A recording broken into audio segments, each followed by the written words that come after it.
be fine. It's good in the wind.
Mic check, 1, 2, 3.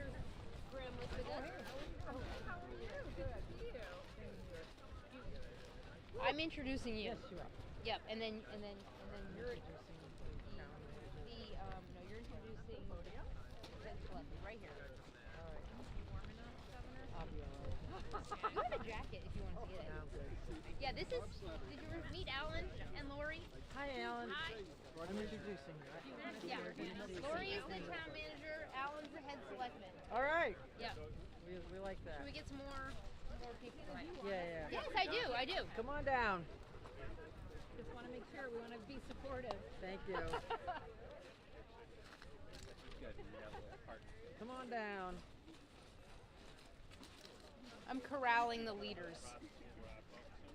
You're used to that, right? From the old Here, days? come closer. So we can have that body heat? We are actually looking for a wind block here. Yeah. All right. Are we raring to go? Any other leaders? Come join us. Well, Followers. good morning. I want to thank the town of Kennebunkport, the police and fire chief who've really done a lot of heavy lifting here this morning, arranging sunny weather, light winds, and this incredible surrounding. I want to thank the leaders who are gathered here today behind me, many of them from the town of Kennebunkport, many York County communities, including mayors and managers and dedicated staff, emergency managers, and others. I want to specifically thank Assistant Majority Leader Lori Gramlich, who's here, big supporter of our work, as well as the Director of the Maine Office of Community Affairs, Samantha Horn.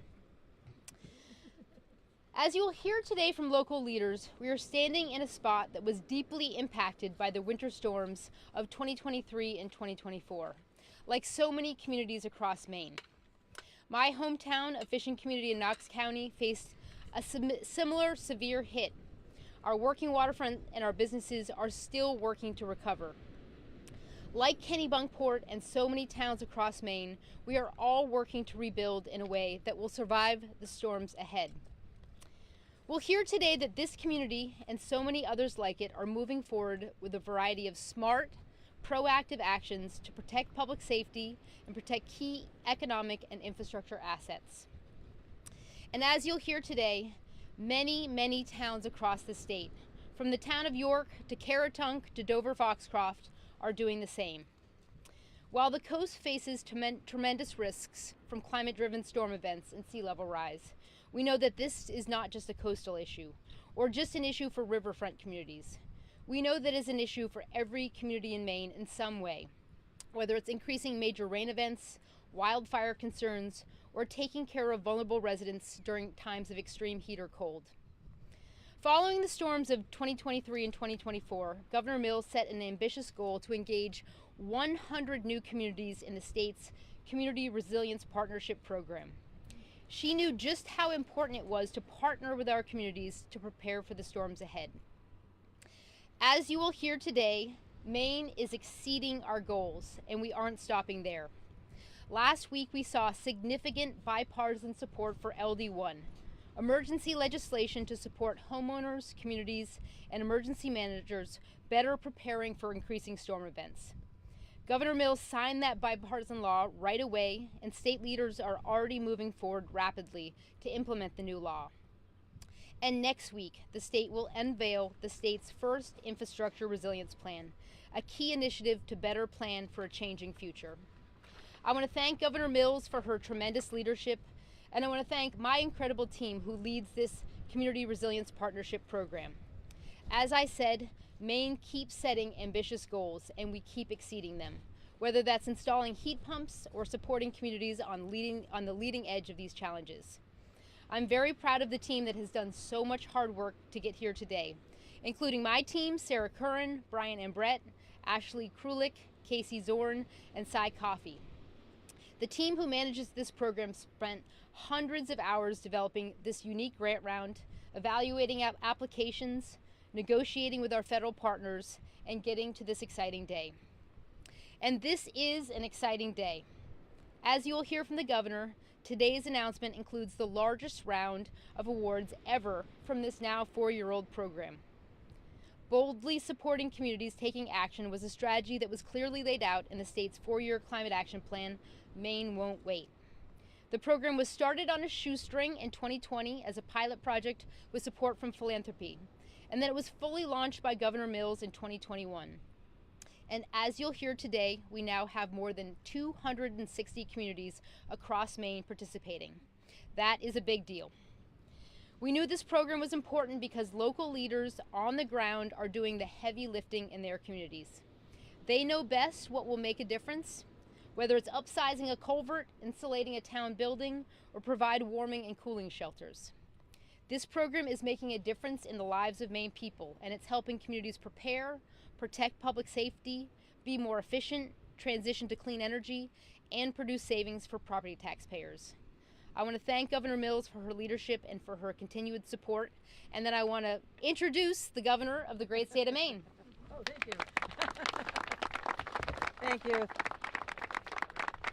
Thank you, Director Pingree. It's a pleasure to be here.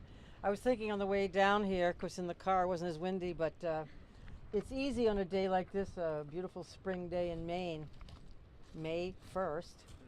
It's easy to be lulled into thinking that the weather's going to be beautiful, that we're all going to be safe in the coming months, and that nothing's going to harm us. And yet, reading the headlines on my way down here, deadly storms, some with up to 90-mile-an-hour gusts, have torn across more than a dozen states just on Tuesday. I learned a new word, derecho. You know what a derecho is? A storm full of wind gusts of 75 to 90 miles an hour, a storm that runs 400 miles long and 60 miles wide. That is greater than the distance between Fort Kent and Kittery. It's almost about the distance from Fort Kent to Boston. That long a storm and that wide, 60 miles wide, with huge gusts and thunderstorms and tornadoes. That's happening in our nation right now, this week. And so I want to thank Hannah Pingree as the co-chair of the Maine Climate Council, because her work and our work has been vital to make Maine communities strong and safer and self-reliant in the face of what we know to be climate change and the disastrous storms that are happening across our nation and that have happened in Maine. Like people across Maine, I was deeply concerned about the violent storms we experienced over the past 2 years. Storms which we all know caused some of the highest tides ever. They chewed up roads as if they didn't exist. They broke down seawalls all up and down the coast. They took down wharfs, mighty wharfs that have been there more than 100 years. They surrounded houses with seawater. Great flooding in the interior part of Maine. Culverts washed out, roads destroyed. Colony Beach, where we're standing today at the mouth of the Kennebunk River, remains closed to vehicle traffic as a result of the extensive storm damage. After one of those storms last March, one Kennebunk resident told a local newspaper, quote, "I don't know what it's going to do to our summer beachgoers or just us residents who live here. It just blows my mind," he said, "that the water is that destructive." Remember the king tides that came, which we'd never seen before, and the winds from a whole different direction that we'd never experienced before.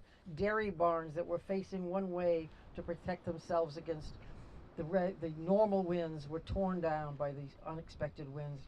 None of us wants a Maine where the wharfs that support our fishermen are washed away and not rebuilt, or a Maine where coastal streets are overtaken by floodwaters, or a Maine that is unrecognizable to summer beachgoers and residents alike. 4 years ago, my administration, as Hannah pointed out, created the Community Resilience Partnership to help cities and towns and tribal governments across Maine and protect them against the violent storms and changing climate, to reduce carbon emissions and to boost energy efficiency.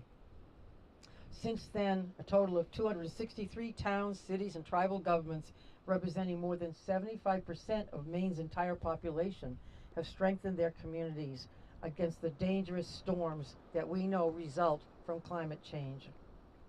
And today I'm proud to join you all in announcing the single largest round of grant funding we've ever awarded through the Community Resilience Partnership. $8 million to 166 communities across Maine. And that brings the total amount we've awarded to nearly $19 million in state and federal funding. And today, Kennebunkport will receive $75,000. The third grant that Kennebunkport has received through this partnership, including projects with other southern Maine towns. We like collaboration. We like working together. Kennebunkport Town Select Board Chair Alan Daggett will describe in more detail how the town has used these funds already to address flooding. But today's grants will allow communities in both inland and coastal Maine to take bold action to protect their residents and their businesses against dangerous weather events. For years, I've said we must keep making progress to protect our people and our environment, regardless of whether we have support from Washington, D.C. or not. Because disasters and droughts, floods and storms know no political party. They don't care if your town is, or your state is rural or urban, northern, southern, eastern, western, liberal or conservative, red or blue or purple. The threat is real. The danger is here. The danger is now. We will not wait to act. Like Maine families have always done, we will be prepared as best we can for every onslaught of nature, and we'll do our best to reduce the threat on our doorstep. We will continue this work with the resolve and commitment of preserving coastal communities like Kennebunkport and protecting the health, safety, and survival of people everywhere in our beautiful state. There can be no higher priority. I want to thank the communities across Maine who have joined our Community Resilience Partnership. And I am pleased to introduce one of those community leaders, Kennebunkport Town Select Board Chair, Alan Daggett. Mr. Daggett, would you like to say a few words? Oh, I was hoping. Good afternoon, everyone. I want to thank Governor Mills, Commissioner Pingree, and everyone for being here today. Kennebunkport is proud to be part of this effort. The Kennebunk River has shaped our community for generations. From working waterfront to cultural gathering, it's central to who we are. This grant gives us the resources to protect that history and build a more resilient future. It helps us evaluate adoption strategies, support homes, businesses, and vulnerable residents, and to do so through a community-driven process. We're grateful for the state's investment in our future and for the collaboration it inspires across our region. Thank you. Thank you, Alan. Thank you. Thank you so much. Great, and I want to introduce the woman who does a lot of the work behind the scenes, Town Manager Lori Smith. Running over the governor. Thank you. What a beautiful morning. Thank you for coming, Governor Mills and Commissioner Pingree. And I see in the audience a lot of our regional partners as we work on these important subjects.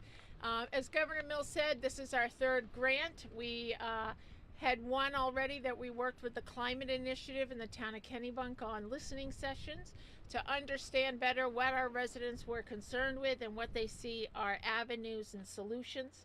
We also worked with 3 other communities in our region with Southern Maine Planning and did climate action plans for all 4 of us.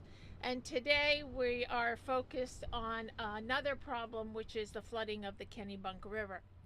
The storms in January of 2024 were devastating, is the only word I can use. My team worked around the weekend. It was, I remember, Martin Luther King weekend, and while some people were staying at home, they were out and about in some dangerous situations. And we ended the weekend with taking a tour with my select board of all the damage throughout town. And I was manning the calls at the town office, receiving calls from people who were trapped, who were heartbroken, who had seen the loss of property, also the loss of dreams. of their assets and what they were going to do with the rest of their lives. And I went home feeling overwhelmed and not sure how we were going to tackle this. Today I stand here much differently with hope. We do have a great partner with the state and our region, and although these problems seem insurmountable, we are tackling them one at a time. This grant is a critical step forward for us. It allows us to continue the important work of understanding and addressing the flood risks facing Kennebunk River and our beloved Dock Square. This area is not only vulnerable, it's the heart of our town's economy and identity. With this support, we will evaluate possible flood mitigation and adaptation strategies for areas outside of the river. Things like tidal gates or raising properties, ways to stop the water from coming. Specifically, information about flooding extent, duration, and frequency being developed concurrently via detailed hydrologic modeling. There will be a tide gauge installed in the government wharf area right behind us, and we'll be tracking over the next 2 years the tide ebb and flow so that we can better understand how that's changing. From this information, we'll design real actionable solutions that reflect community input and prepare us for the future. We are deeply grateful to the state of Maine and our governor for the leadership and partnership in helping coastal towns like ours meet the challenges of climate change. We also are in debt to our wonderful team, our sustainability team that we partnered with other York County communities to form as part of Southern Maine Planning, who will help be leading this project and taking us through the process. So thank you again for coming, and we can't wait to face the next challenge ahead.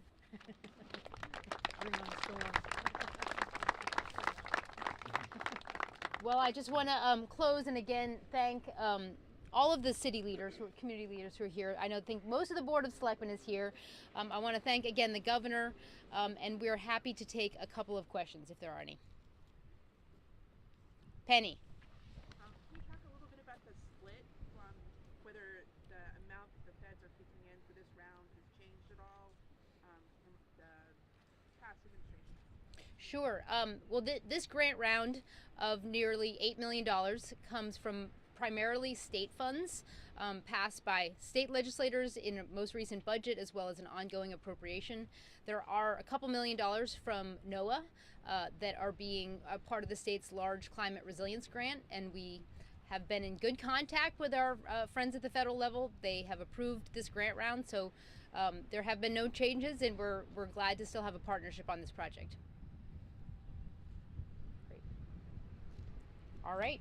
Well, we will be at the fire station having a roundtable with York County leaders, and so folks are welcome to join us there. We're going to talk about some of the specific projects happening around York County. So thank you all again for coming. Thank you. Great job, Doug. Thanks for coming. We're going to convene to a warmer location. As soon as we get to the road, we'll feel like it's a warmer location. Yeah, thank you. How are you? John, thank you. Good to see you. Yeah. Oh, yeah.